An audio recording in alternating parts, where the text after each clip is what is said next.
am coming back to this page here. I told you about when, well, we talked about this in the earlier videos.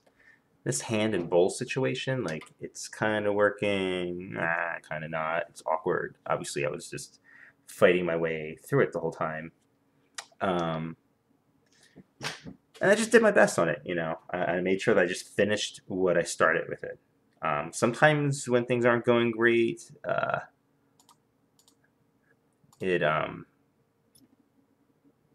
works out once you get through it, you know. And I could live with this, but I mean, like, her thumb coming back here behind this bowl makes it flat technically. Anyway, I won't get into it. There's all kinds of reasons why it didn't work, but I'm proud that I still just I did my best to struggle to get it done.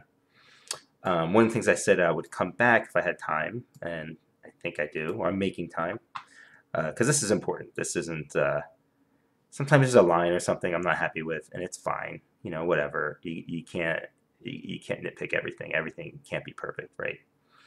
And right now I've shut off some of these other layers on here. There's like these rendering layers and shadows, all figuring out. This is always my first pass when I'm inking something. I call it like the coloring book pass. It's just mostly open lines. So I had Taki look at this, and yeah, first thing she said was, "Oh no." So I took a bunch of photos of her just holding a bowl, different angles. Like, even if the angle didn't make sense for the bowl, you know, maybe the hand would look better and stuff. So of those photos, I cropped out a few shots here. Obviously, we just had breakfast, and just had Taki hold the bowls. So let's take a look at some of these hands. What am I doing? Okay, so lower the opacity weight on here. So what I did is I just cropped out, you know. I'm going to take a look at these, see what's what. I think I need, sometimes you have to play with the opacity to see how it's easier to see. Actually, it'll be easier to see if I bring my hands up stronger.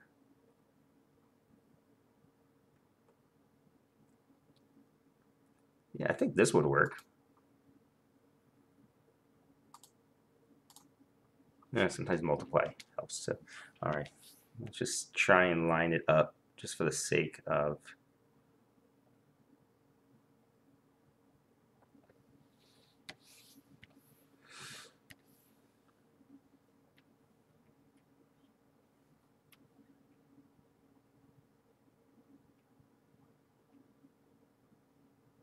it's still hard to see through these for some reason.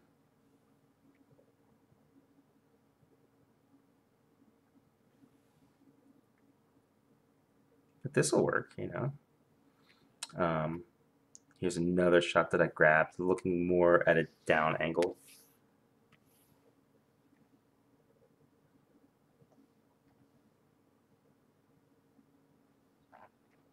But I don't think this one's going to work out.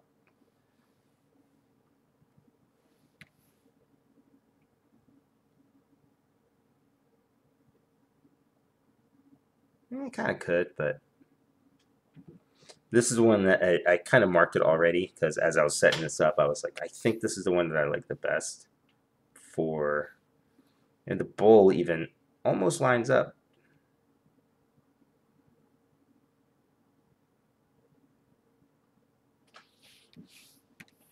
And one of the things I want to really pay attention to is how her thumbs are coming around the edge of the bowl.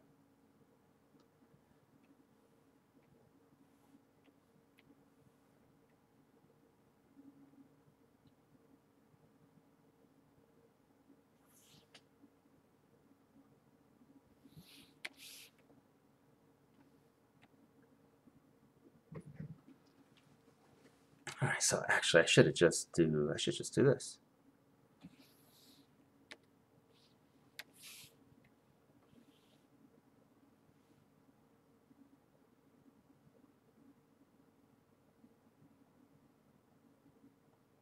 I'm trying to think if I should just get rid of the whole bowl.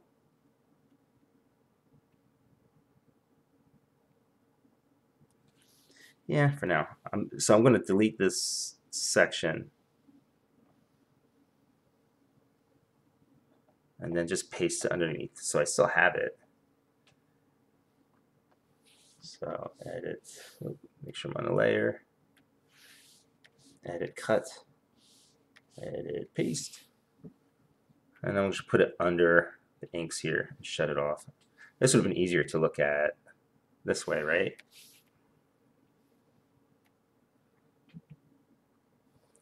All right.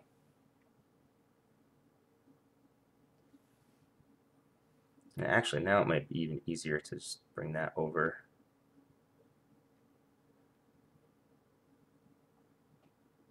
Yeah, I'll just have to redo the bowl too. You know, why am I trying to struggle just to maintain this bowl drawing that I did with an ellipse tool and stuff? It's not like I sweat over it or anything. And if I did sweat over it, you know, it's kind of like writing. They say you have to kill your darlings when you're editing. Sometimes you have to take out your favorite scenes and stuff. Sometimes when you're drawing, you have to take out your favorite part of the drawing. So even if I loved that bowl, even if I love the bowl drawing, it would have to go. Looking for a good angle on the hands. And I like her hands being pretty big here because it's just forces the perspective. And then I'm going to dig how her forearms come back here and stuff. But all right, so first thing I'm going to do is I'm not going to just outright trace it. I'm going to trace it the way I draw first before I ink, if that makes any sense. If you've seen your other videos, you know what I'm talking about. We'll just get into it. So I'm going to lower the opacity down slightly on this so it feels like a pencil sort of thing. And the point is, when I'm tracing over my photo here, I don't want it to look like a traced photo. I want it to look like my wonky drawings. Not that I want it to look wonky, but you know what I mean. I want it to look like I drew it.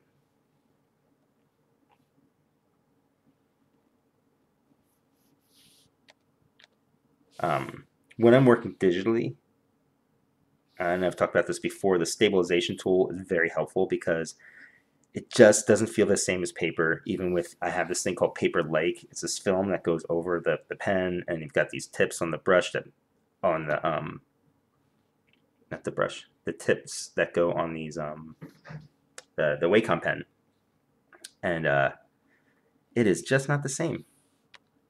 I can't explain it. I've never been able to get it to feel like paper, so that's why I really find the stabilization tool is a big help. I don't tend to draw all of the knuckles when I draw, so that's why one of the reasons. Fuck, that doesn't look right. Here's the other problem, is when you're tracing, especially when you don't want it to look like the photo, it can be really difficult to keep the photo out of your mind and to keep your drawing in your mind, if that makes sense. And I have a feeling I'm gonna still struggle with this. I'm trying not to look directly at the photo, because as I do,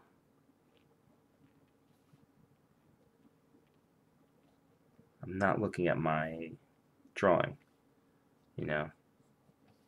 Yeah, that doesn't feel right either. So start over again. That's the beauty. Oops.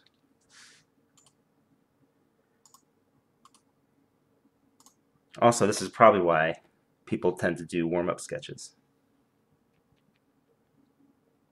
I'm going straight from breakfast and morning chores, like just cleaning up and stuff, right into drawing. And this helps too sometimes. You just change the drawing around. You either flip it over or rotate it upside down.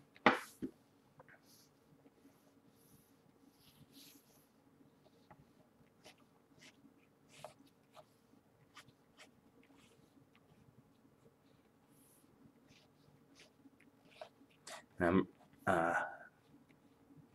if I had my video camera on so you can see my face, I'm actually squinting a lot right now. And I'm squinting so that I'm not really looking at the photo. I'm squinting so that I'm really barely seeing my own lines. And I think what that's doing is it's forcing me to only concentrate on the shapes here. On these finger shapes feel like my finger shapes. Like I don't tend to draw this knuckle. And when I do, like here, it looks weird, right? So even though it's technically completely wrong, I'm going to get rid of this knuckle. Because that's just the way that I draw. Whoops.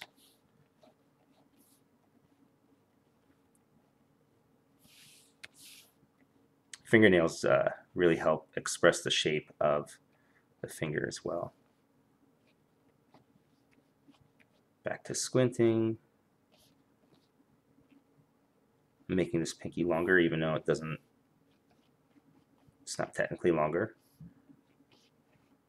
But again, this hand has to be about the way I draw, or the way that I see the hand, the way that I want to exaggerate and express shapes. Look how different this thumb is here. It's going to have this weird square shape to it because that's how I draw. I don't draw real hands.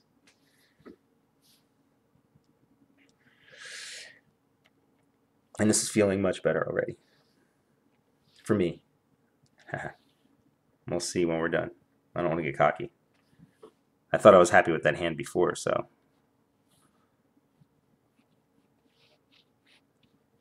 And again, ignoring the knuckles the way they really are, and I'm drawing the knuckles the way I would draw the knuckles. Squinting my eyes so I'm not seeing much of the photo. I suppose I could just lower the opacity even more, and that would work. I don't know, there's something to squinting my eyes that makes it feel more naturalistic as opposed to just lowering the opacity. There's something about squinting my eyes that makes it feel more interactive. Kind of the way I feel about, for as much as I love digital work and working digitally, you've heard me say that there's a different connection when you're drawing analog. Just this more, I hate to sound like this, but like a more human connection. But it's true. And I think that's why, like in this instance, just squinting my eyes makes me feel more connected to the photo that's underneath. And some, I guess, a neurological way that I'm feeling it more than, because my mind has to fill in the blanks rather than the photo telling me everything. I think that's why I love art like Mike Mignola's stuff. He leaves your mind to fill in blanks with negative space and shapes that represent. He's like an abstract artist. His shapes represent something; they're not literal.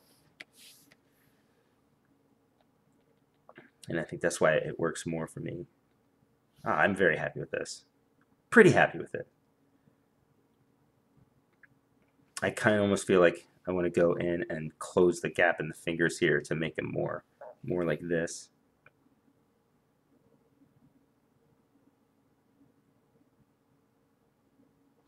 You know, I bet I could even do it. Let me shut this off.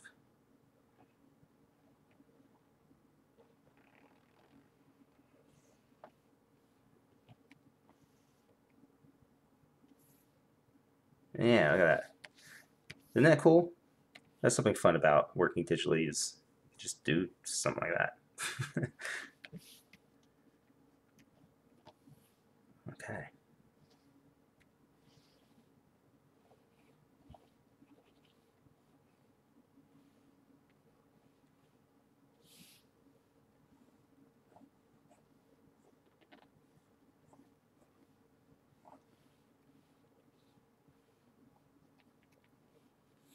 All right, I'm digging it. All right, now we're going to do the bowl again. So I'm going to get back into the inks. Let me get rid of these other two photos. I don't need these two anymore. Here's the photo that I'm using. There's that hand. So I think at this point I'm just going to combine the photo and my light drawing here. Just give it a little more so I can see.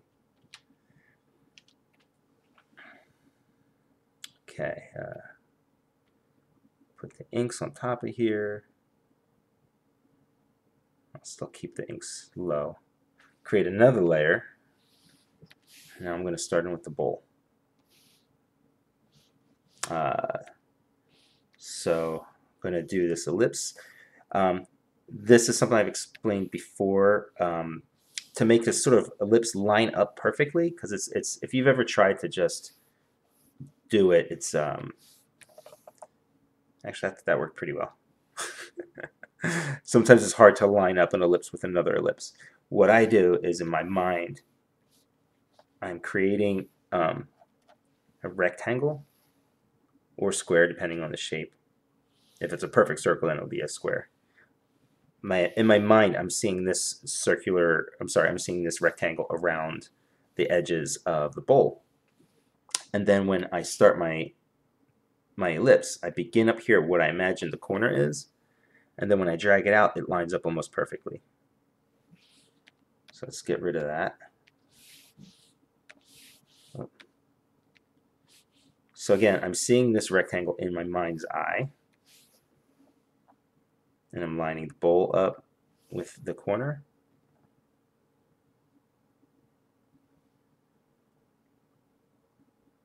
And I kind of like that her hand's not completely symmetrical, because, I mean, I don't know, maybe I'll change that.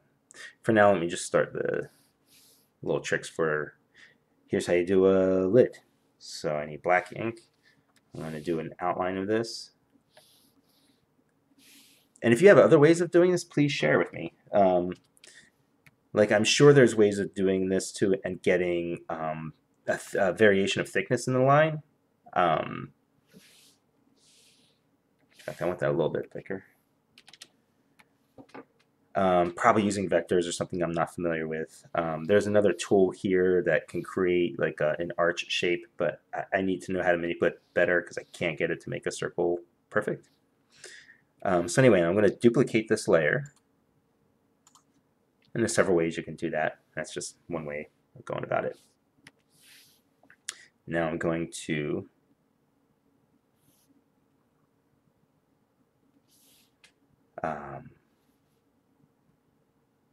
so this is going to be the thickness here on the edges. So you see how it doesn't come out far enough in the front and it just looks kind of weird?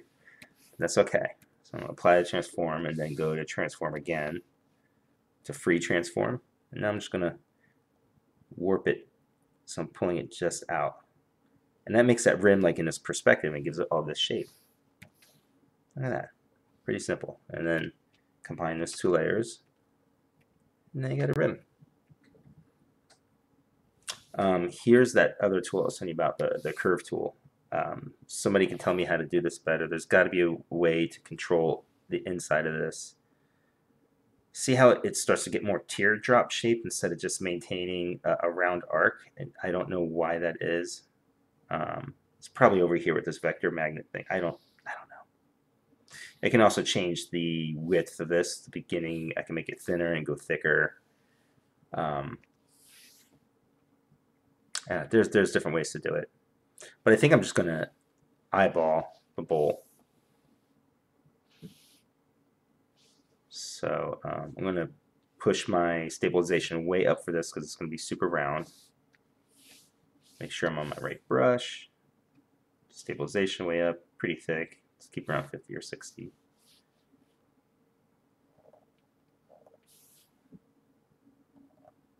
So just eyeballing it.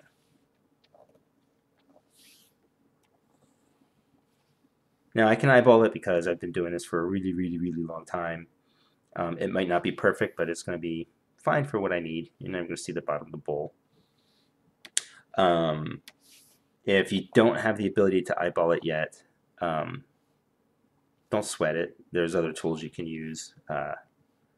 You can also create like another circle template on top of here, whether it's a perfectly round one or another ellipse, and then just cut off the bottom part that you need, and there you go. You'll have the bottom of your bowl.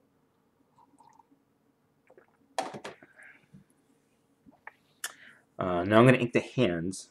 So yet again, I'll lower the opacity on here. I should go much lower. I'm going to get, oh, I can't get rid of the photo because I combined them. But that's fine. Since the photo is already a low opacity, as I lower this, it almost completely disappears. So that's my bowl. So on top of the bowl, because our hands are going to go on top of it. And before I start this, I want to look real quick. Do I want to try and make these hands more symmetrical?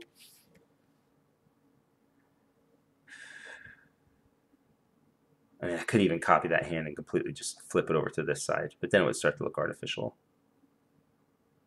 Well, that thumb feels like, despite the way that's how she was actually holding it, I'm gonna bring it in. So use this tool to just turn it. It's a little close to the other one.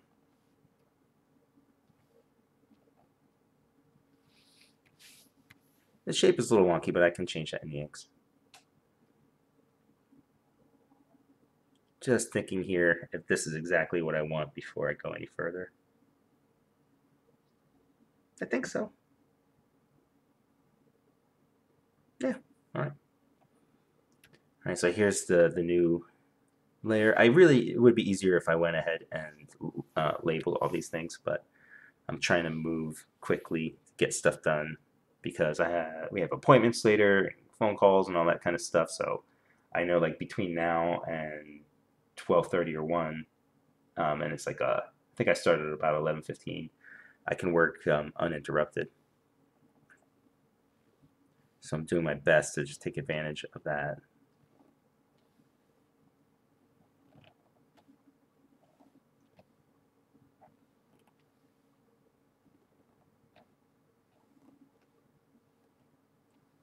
There you go.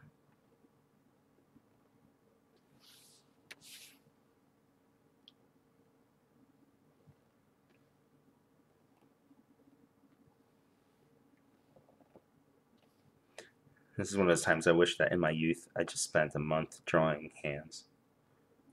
It was one of the tips I remember hearing, and I just didn't have the maturity or patience to follow through with it. Was like, get a sketchbook, and for 1 month, don't draw anything else but hands.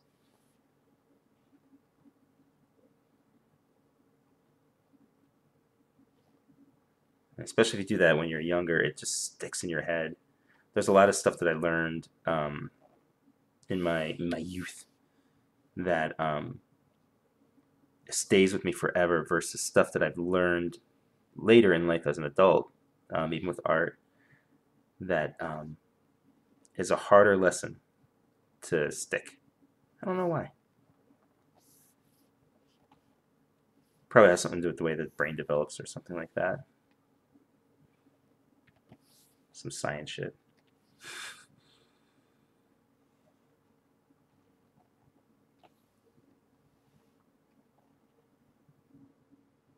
Jagger doesn't need nice fingernails. She might get them later for story reasons. But right now I like that she's just got relatively unmanicured short nails. I wouldn't say unmanicured, but they're short. She's a woman of action, man. She's out there fighting and crazy shit, so she can't have her nails get snagged on something.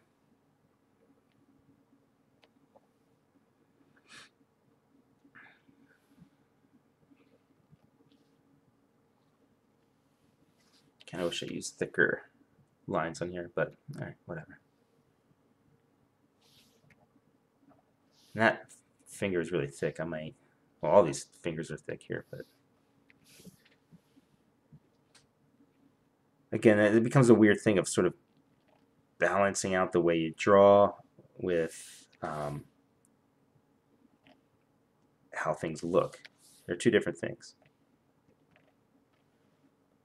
In fact, I think I heard somebody, maybe it was on Strip Panel Naked. It's a great YouTube channel about making comics and deciphering them and stuff. And I think they did a piece on what is style, and it kind of came down to that. It came down to the time that you have to interpret an image. Kind of makes sense to me. I'm not putting it nearly as well as they are.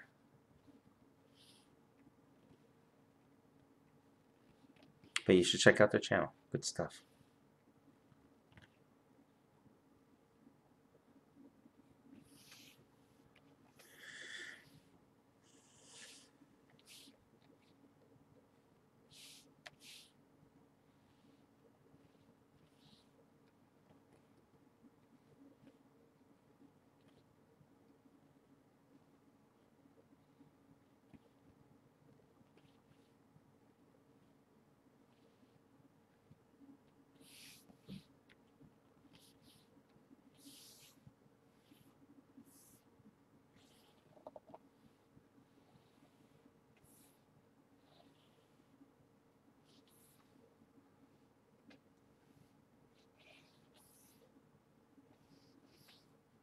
Okay.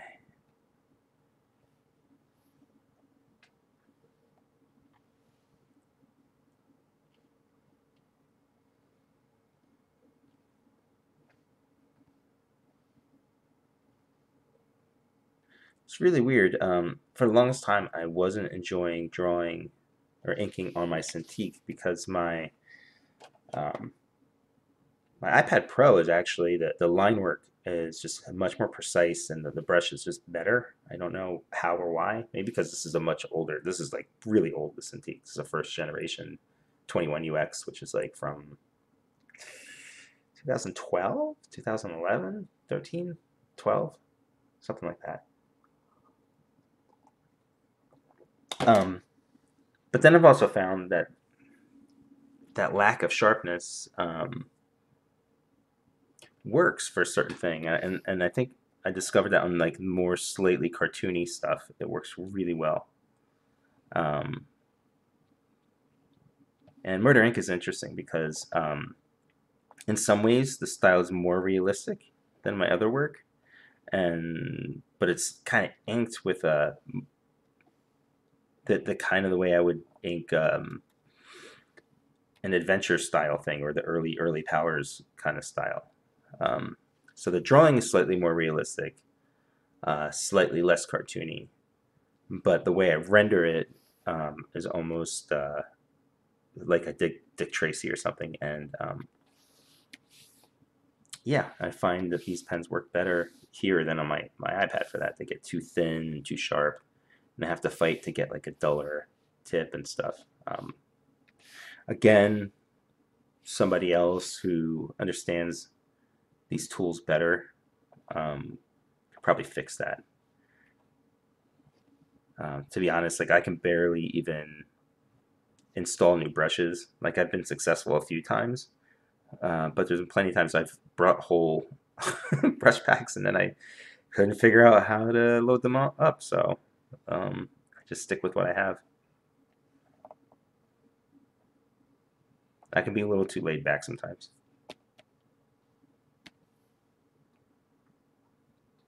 What happened there? Oh, okay.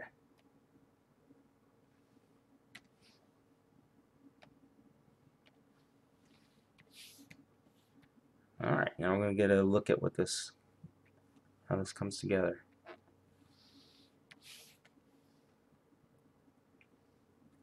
Yeah, that's definitely better. Now I'll have to go back and fix all this. You can kind of see where the hands were before. Oh, not that one.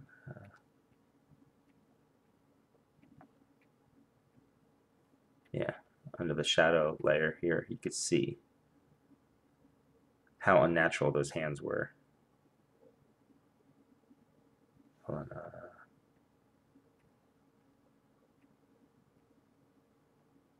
Yeah.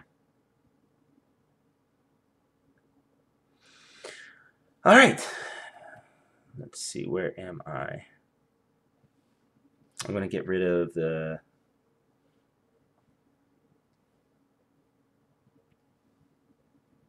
where is it? The template lines right now. Yeah, I'm really, really happy with fixing this.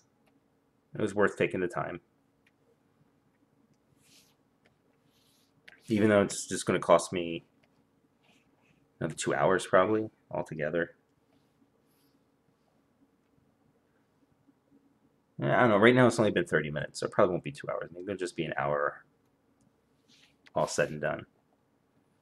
Although I did a little bit of work before I signed on, which was sending myself the photos. I don't know if you want to count taking the photos and sending them to you as work, but then I had to download them once I was here, open up the images, crop out Taki's hands, and then place them on here. That was all before we started.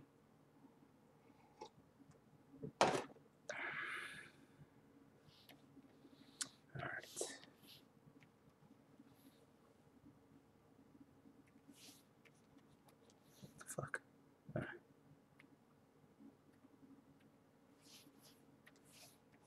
There you go. And there's a little stuff here I'll still clean up. All right, so now I'm going to combine that, and that. All right, here we go.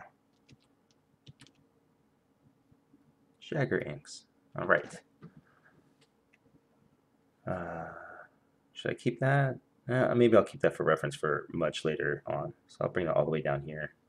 So what I do is on these in the folders, like sometimes I'll keep the reference far below, and it's just for teaching purposes or sharing purposes, you know. Yeah.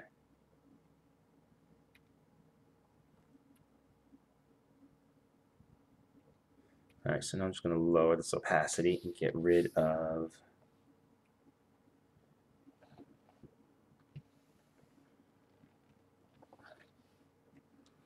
all of this.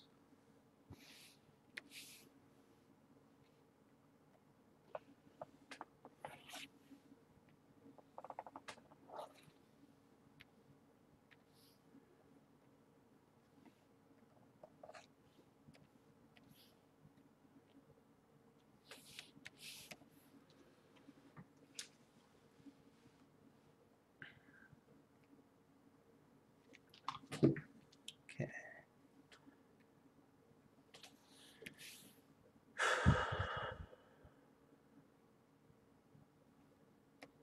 Okay, I think that shadow here was from the hands or the fingers before.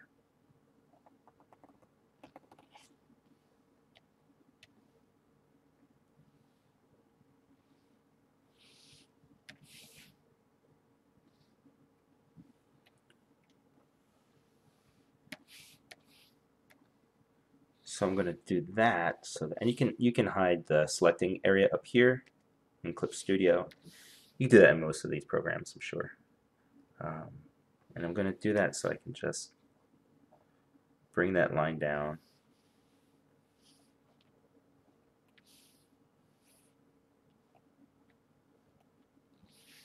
I don't know, that creates a weird tangent. And like I don't want a line looking like it's going from the bowl up here. You know, that's weird and distracting. Tangents can work with you to guide the eye, but I don't want to do that here. So let's just do that. And then I have to consider, do I want to change that on this side? I do. Oops. Damn it. Fuck. Shadow, yeah. All right, there you go, Mike. All right. So I want it to be kind of symmetrical with this. Oh, now I'm making it tangent there. All right, I think that's good.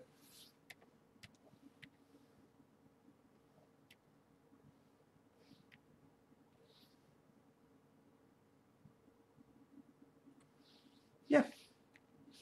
Pretty cool. Pretty cool.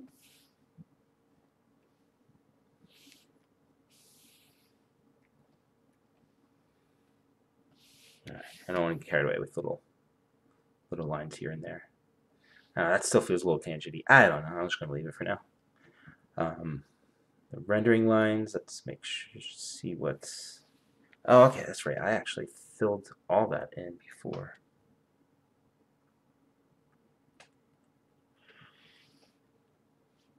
So on this rendering, yeah, I think this ends up being all black.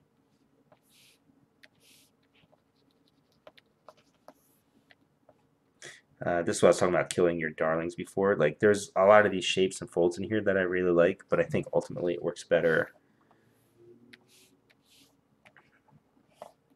It works better just filled in black, just covered.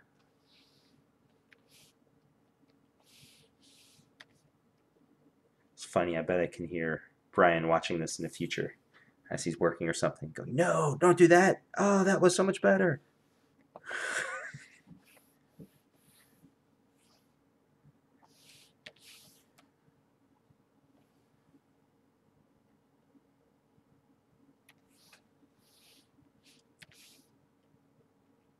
Hell, when I watch this in the future, I'll probably be like, "What was I thinking? That was so much better before, and then you changed it."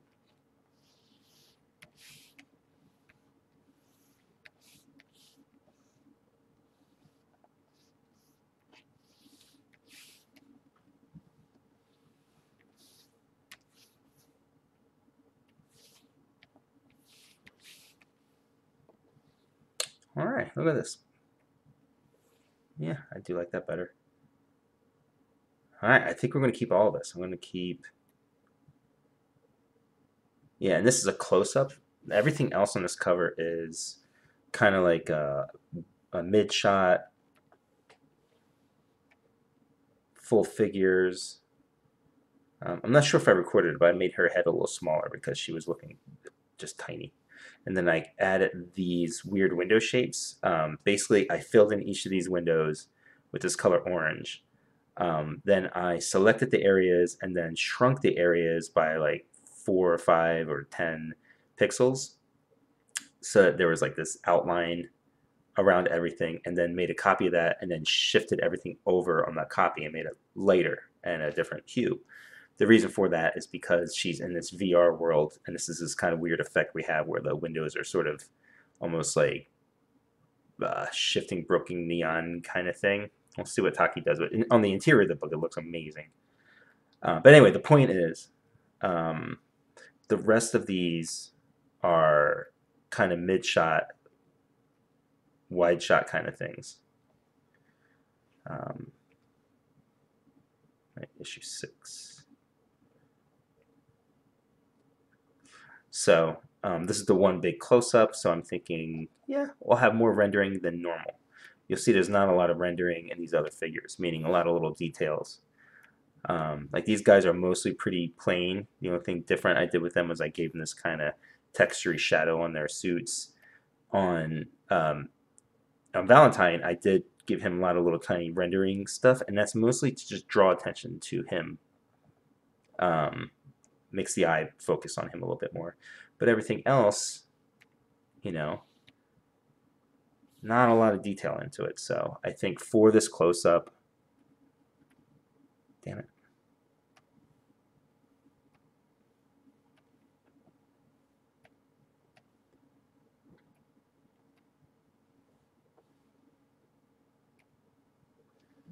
For this close up of Jagger, yeah, I'm gonna keep all this rendering.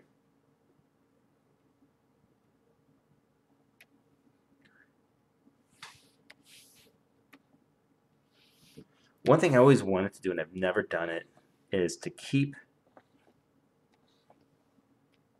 a certain amount of these rendering lines on their own layer, so that when I gave them to Taki, it'd be easier for her to do as color holds. Like I wouldn't want these lines here, these rendering lines, these little feathering lines. I wouldn't want those in color holds, but like these individual lines that are out here on their own, they would be really great as color holds, which she'll do anyway, but this would just make it easier for her. So I'm going to combine this layer real quick. Just look at that. Yeah. And then I'm going to combine that layer.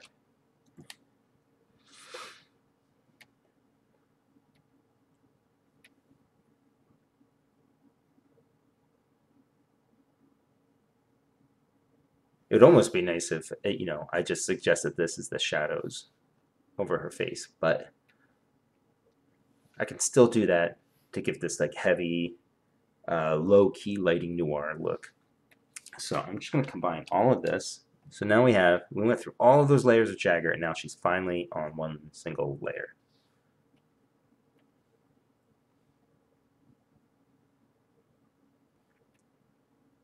That was the original sketch I did for her if you didn't watch one of the earlier videos.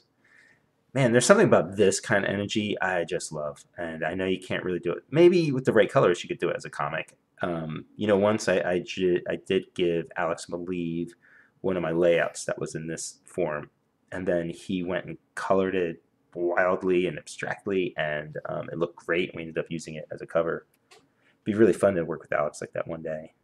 And that's the original, and that became that. These were other elements of the page that I was going to put in and decided not to. I'm going to get rid of this now because I've shown it a few times, but this will make the file a little bit smaller. Oh, wait, I threw something out. Okay, at one point, yeah, I wanted some other elements bleeding over, but we're not using those. Shit, what was that? Got to pay attention to what you're getting rid of, you know what I mean? I've accidentally thrown out layers before. That sucks. Alright, so Jagger sketch, the bowl, original. Alright, so I got the blood, which goes over Jagger's inks. Hold on, what's going on here? Oh, this is when I saved the hands. These are the original hands. So we went from that holding of the bowl, okay, acceptable, to that. Much better, right? Big difference. Let me zoom in. I forget sometimes you guys are watching this either on your phones or even on YouTube or something, where to me the screen is really big, so I gotta keep in mind. Alright, so let's keep that down here. Alright, here's the reflection I drew before. I wonder if we can salvage this or if I have to rework it. Let's see. Have to unlock the layer.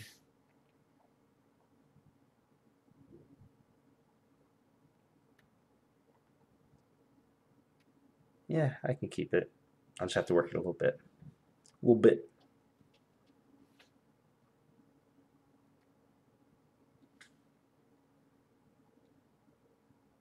Okay. Now I'm going to turn this sideways so I can easily.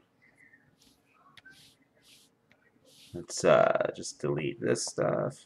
And I love this tool in Clip Studio, which allows me to just drag the bucket across things. I can either fill in that way or delete that way. The other thing you have to keep in mind that some of it is still left underneath this other line. So if you have an opacity thing, like if you're doing this in colors, you probably don't want to do that, but it works fine.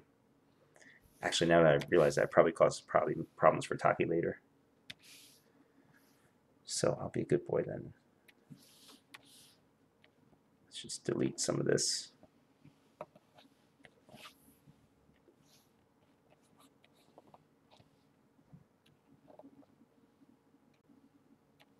And she won't have to worry about it later. And that's another good thing. Look, it's not just because Taki's my wife, but when you're working with other people, think of ways that you can make their job easier.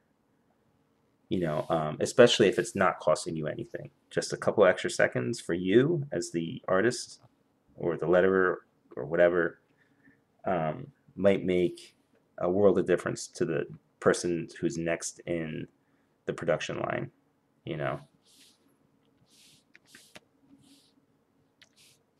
I can hear Nick Filardi just laughing right now because, like, I don't clean my scanner. Not nearly enough anyway, so I get a lot of dust marks on there. But to be fair, when I'm coloring my own work, I tend to leave all those imperfections.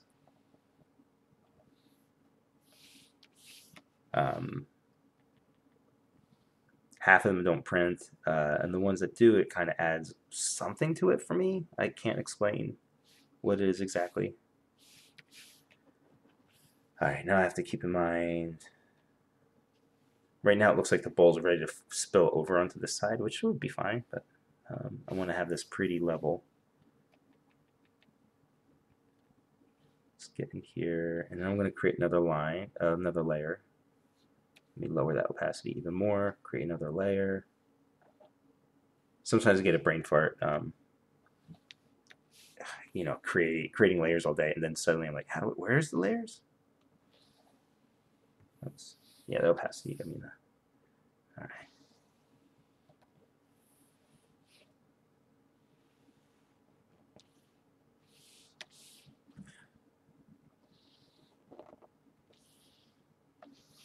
How does this look? Perfectly imperfect. Oh, that'd be a good name for my next sketchbook, my next art book. My first one was No Plan B, which Dark Horse put out. You can find it. Beautiful. By beautiful, I mean they did a beautiful job in putting it together. And it was called No Plan B because I really didn't have a plan B. I was always just comics or die. Or poverty, I should say. Or both. Comics and poverty. I've done okay. I can't complain. I won't ever complain about that. I'm in constant shock that I make a living doing this. Not just because dream come true kind of stuff, but also it's incredibly difficult.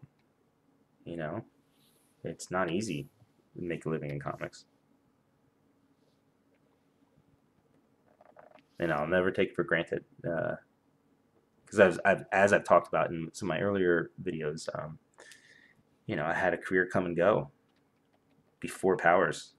You know, I kind of quote made it as a comic book artist, and then had it all go away.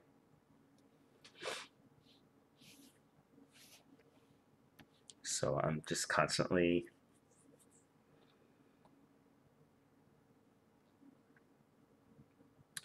grateful for it. All right, actually, I guess I am going to have this all come up to the edge because it works here, and it would be weird, I think, to put this other line.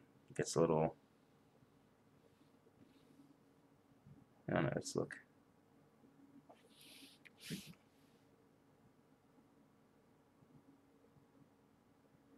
Now let's try it. Let's put this exterior white line in between the ripples and the bowl.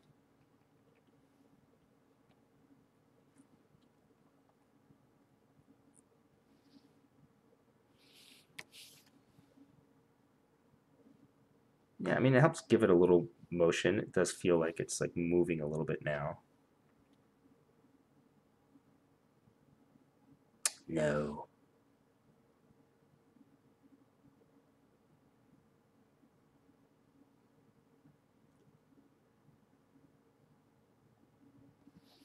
Okay. All right. Let's think here. Yeah, this is too imperfect now that I'm looking at it.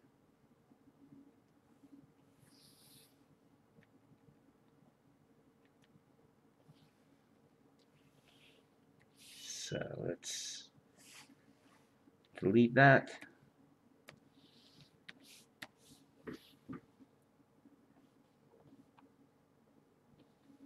Yeah. Even with the stability, it's hard to get these lines perfect sometimes. What I can do is just grab the other side of this.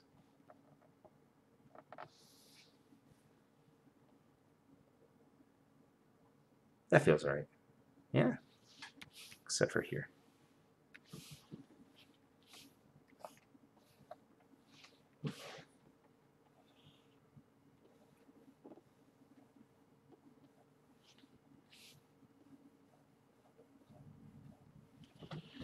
I think it's okay. Yeah, that looks right.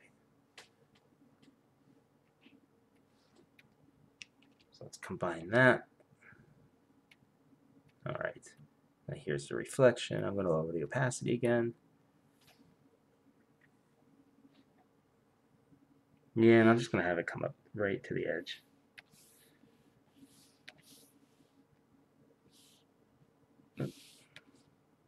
Well, first thing I'm going to do is just select the inside of here so I don't have to worry about extending my line past the edge of the bowl here.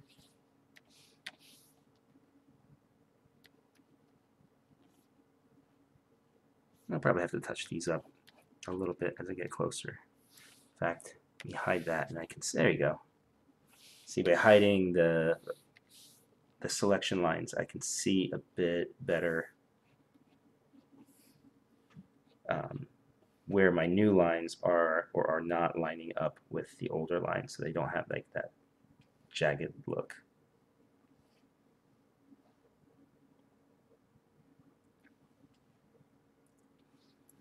Turn this sideways.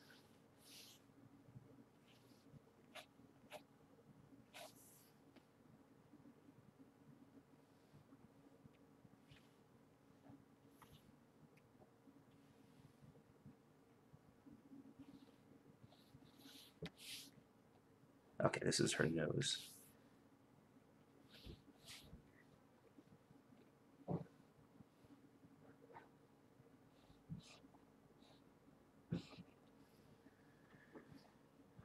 I was just looking over here. Her hair.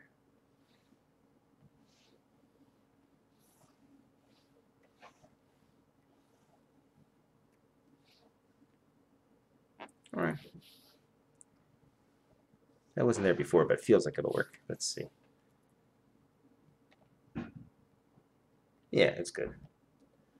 All right, now I'll unselect that area, so now I can erase out here.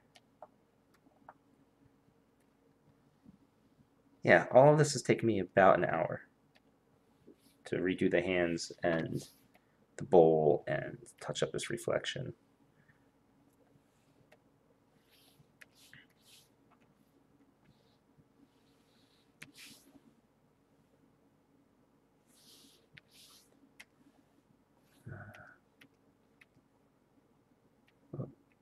Let's label this Jag Inks.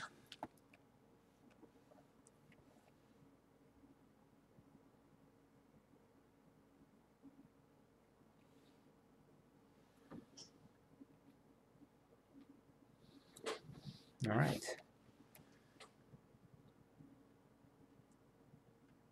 Yeah, this is feeling good. Now let's just clean up a little bit.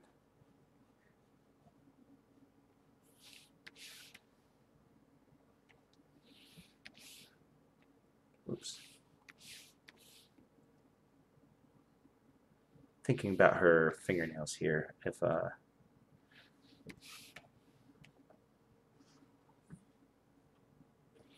right, let's create another layer. Select her fingernails. Oops. Let's close that gap way up higher so I can just, there you go.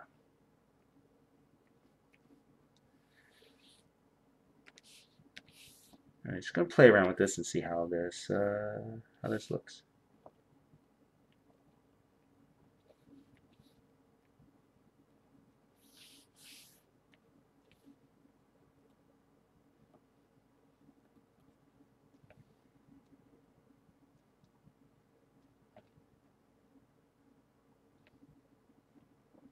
Did I miss a fingernail here? Looks like I did.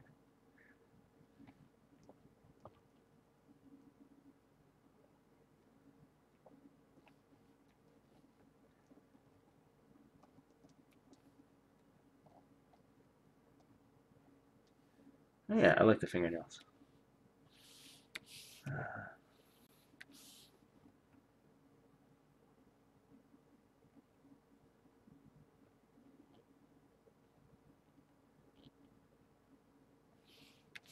There we go. I'm gonna keep that really small because small. I'm talking. Never mind.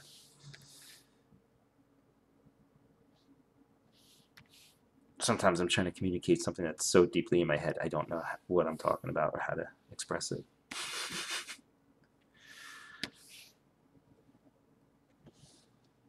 hard to draw and talk, think all at the same time, especially without something stupid coming out.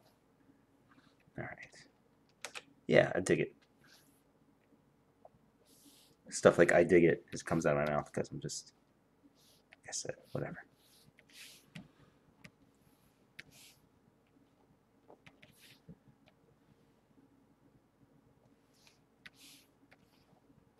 Shadows under our hands. I mean, I could.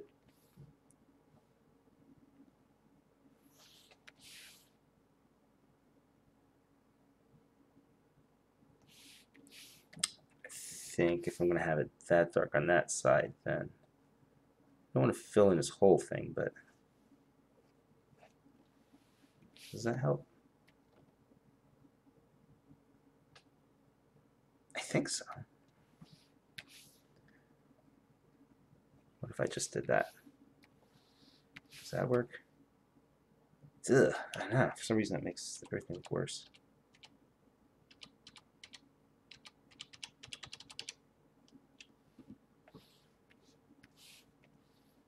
Yeah.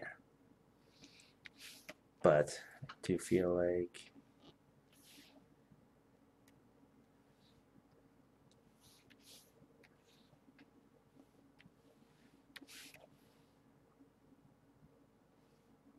oh wait, not on the bowl. Now if I do her shadow on the bowl, thumb shadow on the bowl here, I'm gonna have to do it on the other side too. You kind of it's weird where you have to choose where shadows go. Sometimes you want to choose the shadow comes off of the object, and sometimes it's on the object. And in this case, I want it on the object. I suppose I could do both. Let's see how that looks. But I feel like I'm losing something here.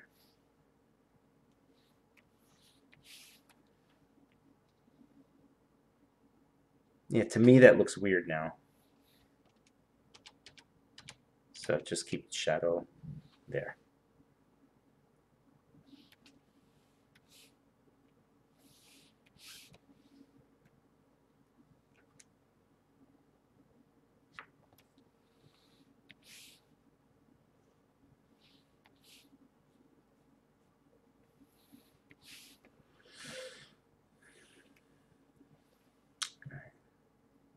Now I'm looking at this finger. Here's where I start to get in trouble. I'm starting to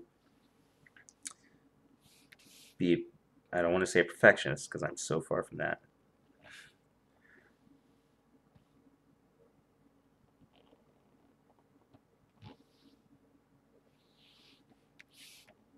But this can get me in trouble too because now I'm changing shapes and that sometimes has a domino effect.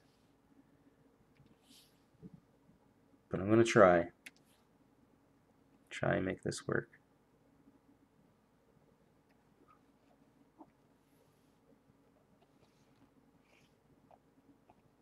Like her fingers feel like they should be, I don't know.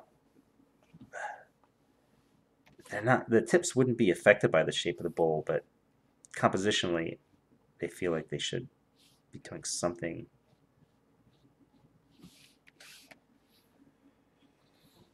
Yeah, I like that a little bit better. And I might play around with this more in my head. Problem is, like, I kind of want the finger thinned out like that. But then that's going to affect this and this as well. Like, I'd have to move both of those over. So I'm just going to have to think about it. Oops. Which means, yeah, I'll just leave it as is. And whoops. And I will come back later with fresh eyes. Kind of like what I did with this whole hand situation. I thought it would be okay. Came back with it with fresh eyes, and no, that's not okay. Like I said, don't want to be perfectionist, but don't want to be sloppy. Like, so I also feel like I should get thicker with the line work under her fingers for more shadow, more depth. Lock the layers here. Okay. But I'll create another layer for safety. For safety, I mean that way it's just easier to just delete the layer than it is to go back and sort of erase things.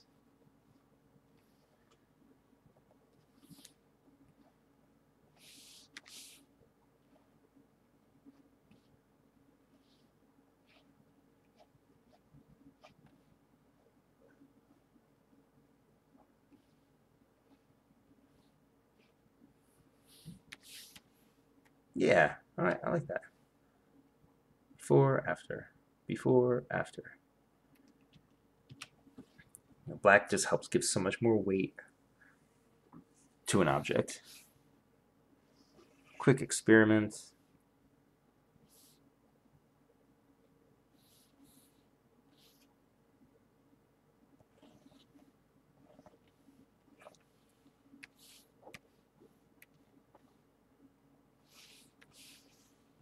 Let's close. Let's turn that way up so it doesn't fill in.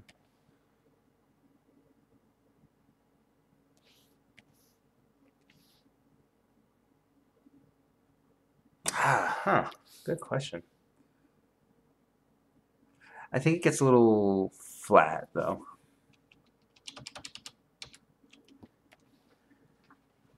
All right, I think we're done here with Jagger. I'm going to create one more layer because there's a very specific feeling that I have for the shadows over her. So sometimes I'll create a layer like this for shadows to give to the colors, which they can or don't have to use. Usually they do, but you don't have to. So now I'm going to figure out, did I have a layer? No. I'm going to just figure out some other heavy shading on her because this is heavy noir stuff.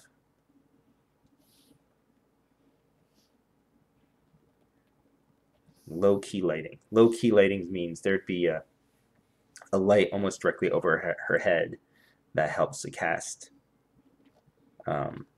these really long shadows over her face. This is a technique you'll see in lots of noir films. One of the first bits of language Bendis and I had when talking about powers and our cinematography, our look of everything, was these noir films, specifically two of them, T-Men and Raw Deal. These were films that were directed by cinematographers. So they just went all out on having fun with crazy lights, making everything like saturated in dark moods and abstract shapes. It was very like German expressionism while still being a very kind of mainstream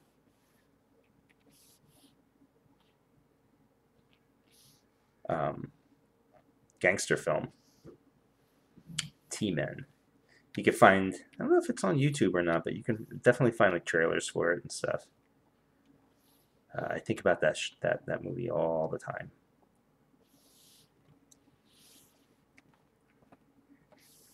I don't like that shape here, but I'll play with it later.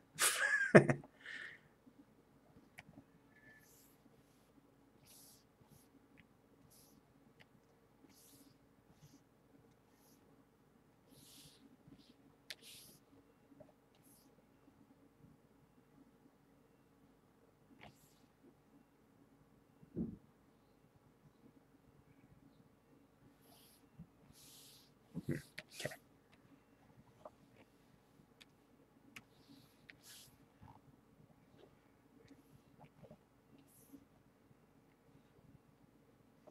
And you see how I'm going like over the line here because I'm just going to select, well, I'm not going to select that area because of how huge this file is. Normally I just select the outside area and then delete it.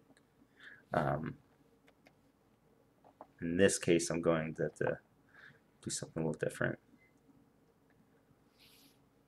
I'll just have to manually erase on the outside. No big deal. And even if I don't get every little tiny line in here filled in, that looks good, doesn't it?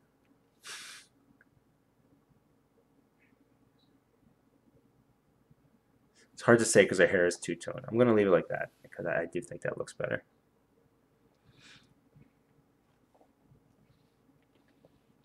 Even if I don't get every little detail in here, Taki will, or Nick, in this case Taki, will fill it in. They'll find it. They're really good at balancing out my imperfections with taking something to the next level, you know.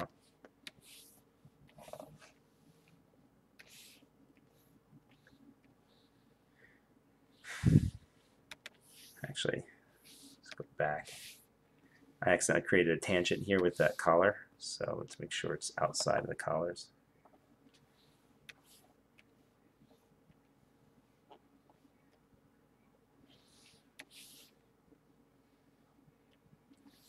Okay.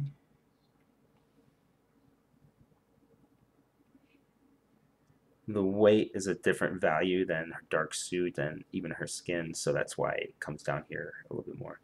I might end up even just leaving that open so it kind of glows almost.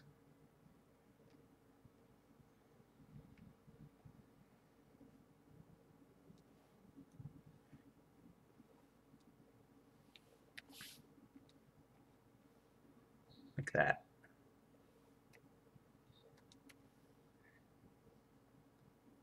No, kind of like it like this.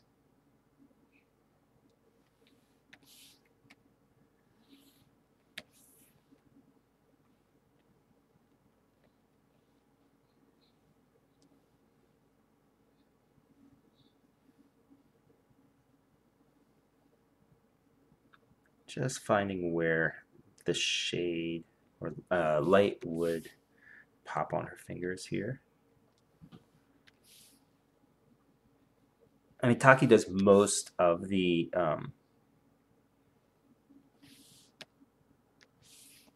shading and figure rendering that you'll see in the book. I only do this every now and then when I have like a really specific thing that I want to do.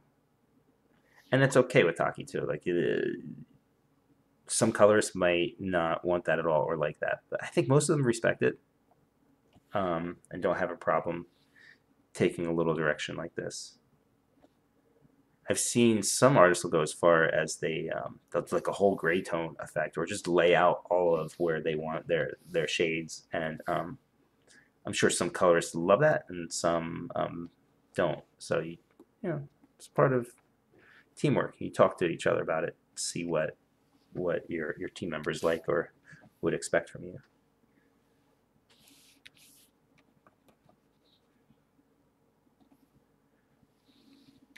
All right, I'm digging it.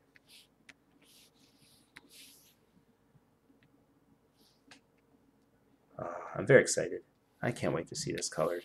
I saw the first cover colored already. And it just kicks ass.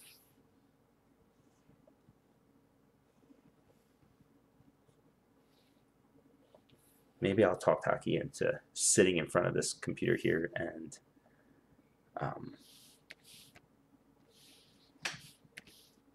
just pull up her colors and she can talk about them.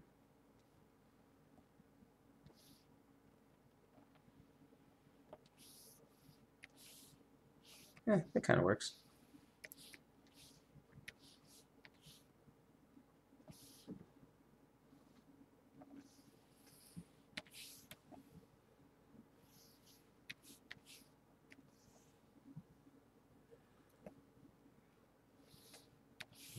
Just go around here and just sort of delete some stuff.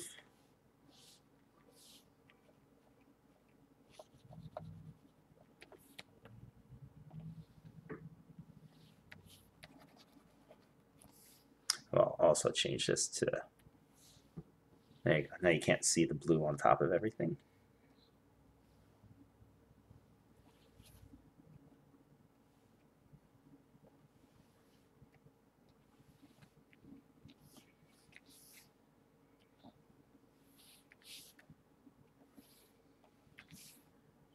Let's have her collar peek out just slightly. Those little details go a long way, I think.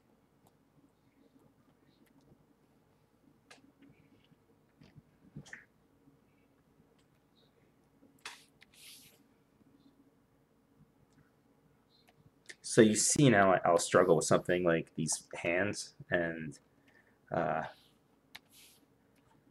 just reworking and reworking stuff. So I feel like when I say that I'm happy with something, it doesn't sound too boastful or arrogant because you could see how much I struggle to just make things look presentable, to just be okay.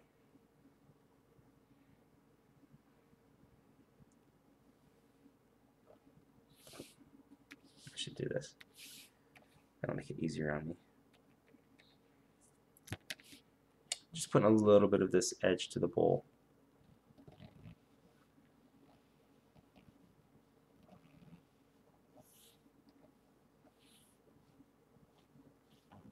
Not too much. I think it goes a long way.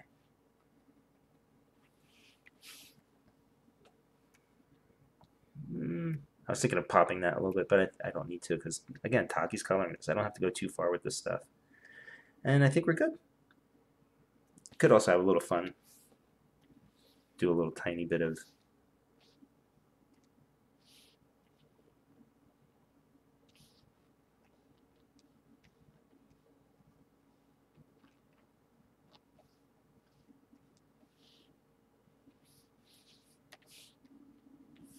but the problem is with that kind of stuff, it's easy to get carried away. So, calling it done. I feel like I could go in there with their lips a little bit.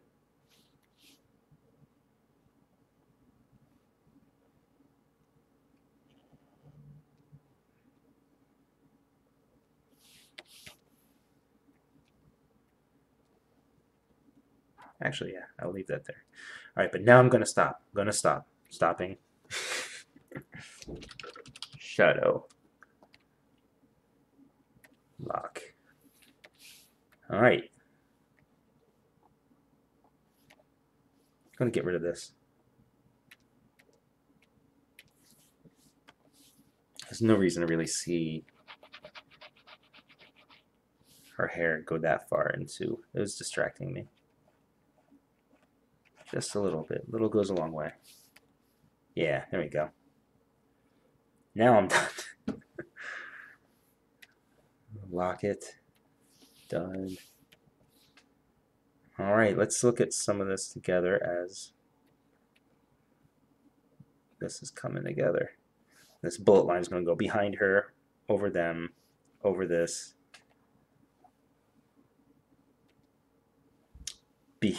over their heads, and there's going to be the city skyline here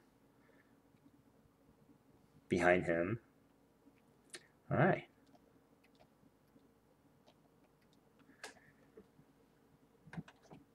Well, it's been an hour and a half. No, hour 15 minutes. I think it's probably a good spot to take a pause. I need more coffee. I'm going to hit save on this. It's going to take a while. And we'll be back to basically finish the first pass.